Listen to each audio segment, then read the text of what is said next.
Mengantisipasi adanya barang dengan cukai ilegal atau barang tanpa cukai beredar luas di pasar, petugas gabungan dari Bea Cukai, Satpol PP, Dinas Perekonomian, dan TNI Polri melakukan operasi gabungan di sejumlah pasar di Kota Malang. Dalam operasi tersebut tidak ditemukan adanya barang ilegal yang beredar di tengah masyarakat. Operasi petugas gabungan Bea Cukai, Satpol PP, Dinas Perekonomian, dan TNI Polri berlangsung di Pasar Kebalen, Kota Malang. Petugas yang turun ke lokasi langsung menuju ke kios dan toko milik pedagang di Pasar Kebalen dan diperiksa barang dagangannya dalam toko. Satu persatu barang dagangan diperiksa petugas. Pemeriksaan dari petugas ini diinfokan pada rokok ilegal yang beredar tanpa cukai. Setelah tidak menemukan adanya barang ilegal di Pasar Kebalen, petugas gabungan melanjutkan operasi dengan menyasar toko warga di tengah perkampungan. Namun, petugas tidak menemukan barang atau rokok yang beredar tanpa cukai. Kresno Bagus Budi Sasmito, pejabat fungsional pemeriksa Bea Cukai Kantor Bea Cukai Malang, mengatakan bahwa dari operasi gabungan ini tidak ditemukan adanya barang ilegal. Masyarakat juga sudah semakin sadar karena tidak menjual atau menerima barang ilegal yang merugikan negara. Sementara operasi gabungan selain dilakukan di pasar dan pertokoan warga, juga dilakukan di perusahaan rokok. Operasi di perusahaan rokok ini untuk mengecek izin perusahaan. Operasi gabungan ini merupakan agenda bulanan. Kita melakukan operasi gabungan bersama dengan Satpol PP, Dinas Perekonomian, Dinas Disperindak, dan aparat penegak hukum. Untuk Pemkot sendiri kita melakukan dalam sebulan itu 1 kali operasi gabungan. Target operasi bisa ditargetkan oleh mereka maupun dari kami. Artinya siapapun yang mempunyai informasi, kita saling berbagi informasi dan langsung kita datangi ke lokasi. Seperti tadi itu kita menargetkan yang pertama di Pasar Kebalen. Dan kebetulan tidak ditemukan indikasi pelanggaran. Sekaligus kita lakukan sosialisasi pada saat yang sama. Kita kasih pengertian tentang rokok ilegal. Mereka tahunya kan rokok ilegal kan polos ya. Jadi kita tadi tidak menemukan dan kita mensosialisasikan tentang rokok polos. Dan sebenarnya rata-rata mereka sudah memahami rokok ilegal atau rokok polos itu. Dan ada beberapa yang memang sudah pernah ditawarin, tapi mereka tidak mau. Dan terbukti setelah kita lakukan pemeriksaan tidak ditemukan rokok polos. Simon Alfredo melaporkan. Ratusan pedagang kaki lima di Kota Malang melakukan vaksinasi perdana. Vaksinasi bagi pedagang ini diharapkan membantu perekonomian di Kota Malang kembali bangkit di tengah pandemi COVID-19. Ratusan pedagang kaki lima yang mempunyai kios di Jalan Pulau Sari dan Jalan Raja Wesi, Kota Malang, Rabu pagi mengikuti vaksinasi di Jalan Pulau Sari. Vaksinasi bagi pedagang kaki lima ini merupakan yang perdana di Kota Malang. Petugas vaksinasi dari Puskesmas Bareng langsung mengadakan vaksinasi di lokasi yang merupakan kawasan pedagang kaki lima. Wakil Wali Kota Malang Sofyan Edi Jarwoko yang meninjau pelaksanaan vaksinasi ini memberikan apresiasi karena antusiasme masyarakat yang cukup tinggi. Ia mengatakan bahwa vaksinasi dengan turun langsung ke tengah masyarakat merupakan upaya percepatan vaksinasi bagi masyarakat di Kota Malang. Sementara vaksinasi bagi pedagang kaki lima ini, nantinya masyarakat, khususnya pedagang, kembali beraktivitas dengan normal dan ekonomi kembali bangkit di tengah pandemi COVID-19. Di hari ini saya lihat secara langsung begitu tinggi antusias masyarakat untuk mengikuti vaksin. Yang kedua, vaksin ini langsung masuk ke wilayah kelurahan bersifat keteritorialan sehingga betul-betul masyarakat Gading Kasri atau masyarakat kelurahan yang ada di Kota Malang lah yang langsung mendapatkan vaksin. Jadi kita bergerak per wilayah ya. Ada hal-hal yang menjadi penting karena pertama tingkat daripada masyarakat kesadaran dan keinginan vaksin tinggi ini adalah sangat positif sekali ya. Kemudian kita bisa memprioritaskan dari kelompok umur terutama lansia ya untuk terus kita vaksin supaya banyak lansia yang sudah tervaksin. Simon Alfredo melaporkan. Dua tempat wisata di Batu yang telah dilakukan uji coba pembukaan akhirnya ditutup kembali akibat terganjal capaian vaksinasi COVID-19 di Kota Batu yang belum mencapai 50% dari jumlah penduduk Kota Batu. Selain terganjal capaian vaksinasi juga dikarenakan pembatasan usia 12 hingga 70 tahun yang diperbolehkan masuk ke tempat wisata. Setelah pemerintah resmi melakukan perpanjangan PPKM Jawa Bali wilayah aglomerasi Malang Raya membuat tempat wisata di Kota Batu tutup kembali. Pasalnya capaian vaksinasi bagi masyarakat umum belum mencapai 50% dari jumlah penduduk yang ada.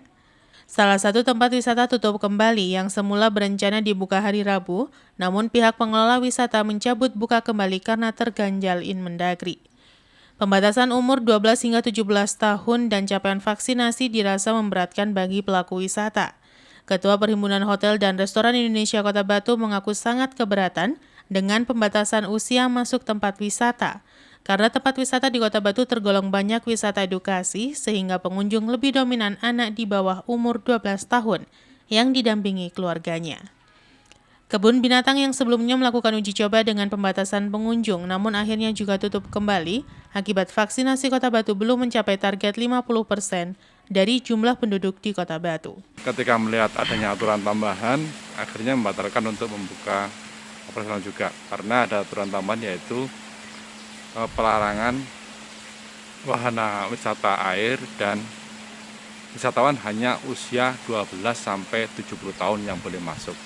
Di luar ring usia tersebut tidak bisa masuk. Nah ini sangat menyulitkan karena serta sendiri wisata keluarga.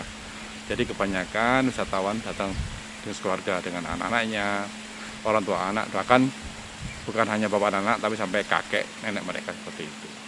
Dan tidak ada larangan untuk usia.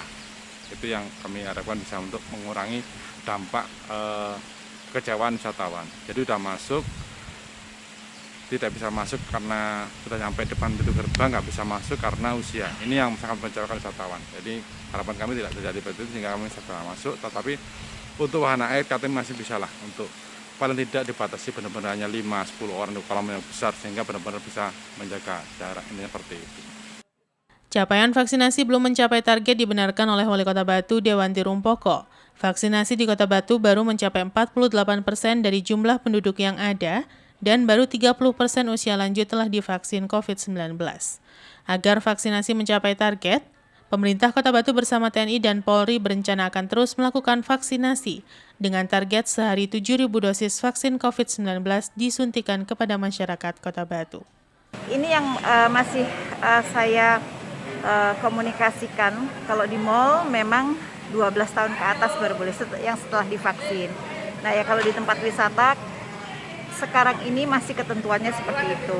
Tapi saya nanti minta kepada Dinas Pariwisata untuk bisa berkomunikasi dengan Kementerian Pariwisata bagaimana tentang umpamanya di zoo, kan anak-anak sebetulnya tidak apa-apa asal dia sehat. Demikian juga sekolah SD, kan kebanyakan anak masih di bawah 12 tahun. Bagaimana boleh sekolah apa tidak, itu nanti masih akan kami komunikasikan ke kementerian yang berkaitan. Kemarin bukan buka, tetapi uji coba. Satu, memang pengunjung sangat sedikit sekali karena itu anak-anak di bawah 12 tahun tidak bisa ikut. Jadi sehingga yang orang keluarga sudah bawa anaknya kembali lagi karena kan tidak mungkin anaknya ditinggal di luar, ibunya yang sama bapaknya sendirian masuk. Nah ini akan menjadi evaluasi yang jelas ketika wisata yang sudah punya gate satu masuk, keluar lain lagi yang sudah sangat teratur, itu bisa terus melakukan protokol kesehatan dengan baik. Kami akan berkoordinasi untuk bisa memberikan fasilitas kesempatan yang lebih lagi kepada mereka. Yanto Yanjung melaporkan. Terima kasih Anda masih bersama kami Info 7 Malang Raya. Dukungan faktor cuaca berpengaruh pada ketersediaan sayuran di pasaran. Hujan yang mulai turun akan berdampak pada meningkatnya biaya perawatan, sementara harga jual sayuran di tingkat petani saat ini relatif sedang turun. Para petani berharap harga sayuran bisa kembali naik agar bisa menggalikan biaya pengeluaran. Dukungan faktor cuaca berpengaruh pada ketersediaan sayuran siap panen di tingkat petani maupun di pasaran. Pada musim penghujan ini biasanya akan berpengaruh pada kualitas maupun kuantitas hasil panen karena seringnya tanaman mengalami kerusakan. Padahal biaya yang dikeluarkan sudah banyak sehingga tidak jarang petani merugi karena harga jual sedang turun. Sudah beberapa minggu harga jual sayuran sedang mengalami penurunan yang diduga karena banyaknya stok yang tidak diimbangi dengan peningkatan permintaan. Ditambah dengan masuknya sayuran dari luar Malang Raya. Saat ini kondisi PPKM di Kota Batu dan Kabupaten Malang sudah masuk level 2 dan aktivitas transportasi sudah lancar sehingga pengangkutan hasil panen pun tidak terkendala jalan. Menurut salah seorang petani di kawasan Torongrejo, Junrejo menjelaskan, harga masih naik turun. Harga sayur beli dari petani pagi hari bisa berbeda dengan pada siang hari karena tergantung kondisi stok di pasar. Di lokasi area lahan pertanian terlihat petani sedang melakukan panen berbagai sayuran. Untuk seledri tingkat petani di kisaran 5 ribuan, tomat 7 ribuan dan harga-harga tersebut jauh turun dibandingkan harga 3 mingguan yang lalu termasuk harga cabai merah. Ya semua enggak baik, yang tomat, prei. Tomat berapa sekarang, Pak? Tomat yang mudun. Ya. Mudun 5.000. 5.000 sekarang, Pak. Ya. Terus yang seledri berapa? Seledri 4.000. 4.000. Itu sudah turun, harga turun, ya, Pak ya? Turun Sejak semua. kapan turunnya itu, Pak? Ya, kalau Karang Ploso itu barangnya banyak, Ya. yang jual enggak ada, ya turun. Oh, berarti sekarang posisi ya, Ya, barang posisi melimpah, Pak ya? barangnya, ya. Tapi ini kan sudah mulai hujan lagi, gimana ke tanamannya, Pak ini? Tanamannya ya malih sayurannya rodok obatnya tambah. Obatnya nambah, Iya, Pak ya? Nambah. Sementara harga jual sekarang Iya. lagi kondisi Harga itu enggak bisa dipatokkan. iya. Iwan Dikmawan melaporkan. Seorang anak pemulung di Kabupaten Malang bersama ibunya pulang hanya bersepeda dengan membawa trofi kejuaraan tanpa pendamping. Hal ini pun menjadi perbincangan dan viral di media sosial. Banyak netizen yang bangga dan terharu dengan perjuangan anak tersebut. Inilah video viral seorang anak bersama ibunya di Kabupaten Malang yang bersepeda sambil membawa sebuah trofi. Keduanya masing-masing membawa sepeda secara beriringan. Usai sang anak menjadi juara Harapan 1 dalam turnamen karate tingkat kabupaten yang digelar di Gedung Bela Negara Kota Malang pada Minggu pekan lalu. Adalah Aditya Saiful Alam bersama ibunya Sulastri, warga Jenggolo, Kecamatan Kepanjen, Kabupaten Malang yang viral dalam video ini. Sehari-hari ia hanya hidup berdua setelah sang ayah meninggal dunia 12 tahun silam. Kondisi rumah yang rusak dan penuh dengan rongsokan membuat ibu dan anak ini terpaksa harus menumpang di rumah neneknya untuk sementara waktu. Untuk mencukupi kebutuhan sehari-hari, Sulastri hanya mengandalkan pekerjaan sebagai pemulung. Kondisi ini membuat Aditya harus membantu sang ibu meski ia masih duduk di bangku kelas 6 sekolah dasar. Meski demikian, kondisi ini tidak menyurutkan bocah berusia 12 tahun ini untuk terus belajar mengejar prestasi. Ia mengikuti latihan karate sudah sejak masih berada di taman kanak-kanak. Semangat mengejar prestasi ini tak lain untuk membahagiakan orang tua demi mengejar cita-cita. Tak hanya itu, Aditya juga memiliki mimpi untuk bertemu dengan Presiden Joko Widodo. Prestasi sang anak ini membuat Sulastri sebagai seorang ibu bangga. Sang ibu mengenal Aditya sebagai anak yang memiliki karakter pantang menyerah meski di tengah keterbatasan ekonomi keluarga. Mengejar mimpi di tengah himpitan ekonomi adalah perjuangan yang tidak mudah. Namun semangat demi membanggakan orang tua dan cita-cita menjadi pelecut untuk tak pantang menyerah. Semoga dia itu masa depannya cerah, jangan seperti orang tuanya, dan cita-citanya juga tercapai. Dia ingin cita-citanya sebagai polisi. Dia kuat, tegar, dari bapak-bapak polisi, tentara dia yang ikut merawat. Pas saya cari rosokan, dia yang jaga dulu, masih kecil, masih bayi. Jadi sama sekarang, saya alhamdulillah dia tegarnya dari situ.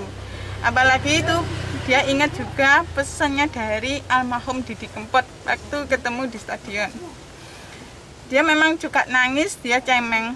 Tapi dia bilang, aku harus kuat Bu, benar aku orang cemeng. Aku harus kuat dan menang. Buat orang tua saya dan almarhum ayahnya di sana. Saya membimbing seperti di agama. Begini, ya, bagaimana di agamanya di situ. Biar menjadi anak yang soleh. Biar bisa membahagiakan orang tuanya dan ayahnya. Dan di sana apa yang diwariskan ke ayahnya. Ibu, keseharian Ibu sendiri setiap hari apa Ibu untuk Pemulung. menghidupi pemulung ya? Ya, untuk menghidupi kebutuhan emak dan si Dole.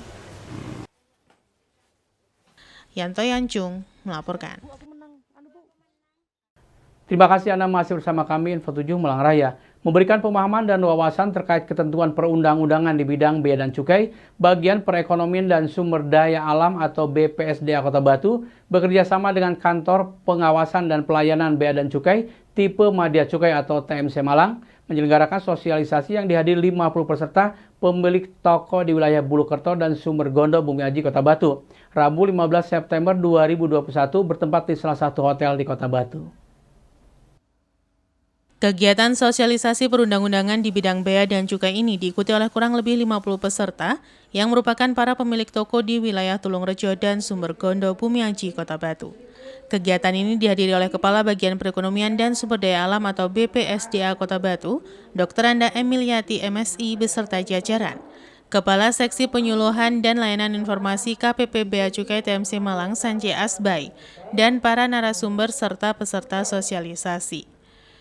Kegiatan sosialisasi ini diselenggarakan untuk memberikan pemahaman dan wawasan kepada warga masyarakat, khususnya pemilik toko terkait dengan cukai rokok.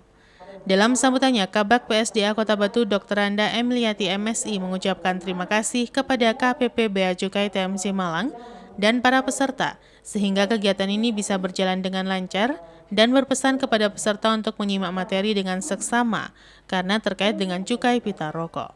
Sementara itu dalam sambutannya Kasih Penyuluhan dan Layanan Informasi KPP Bea Cukai TMC Malang, Sanje Asbai berpesan kepada para pemilik toko untuk menjual rokok yang legal dan tidak terbujuk untuk menjual rokok ilegal.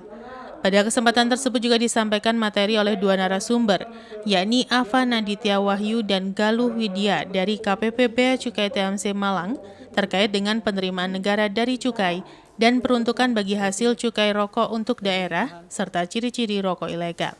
Acara diakhiri dengan pemberian door prize kepada peserta yang beruntung. Kegiatan sosialisasi cukai ini kami laksanakan ada 30 kali. Itu di setiap desa di Kota Batu dan tentunya perangkat-perangkat yang ada di desa maupun di kelurahan.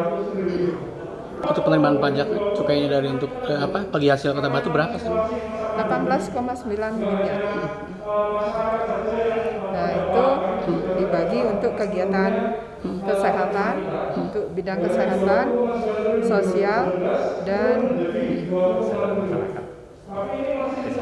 kesejahteraan masyarakat. Ada 3 poin itu.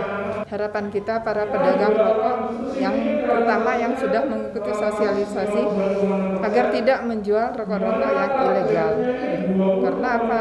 Itu untuk dari sisi kesehatan masyarakat kita maupun dari sisi pendapatan negara. Iwan Hikmawan melaporkan.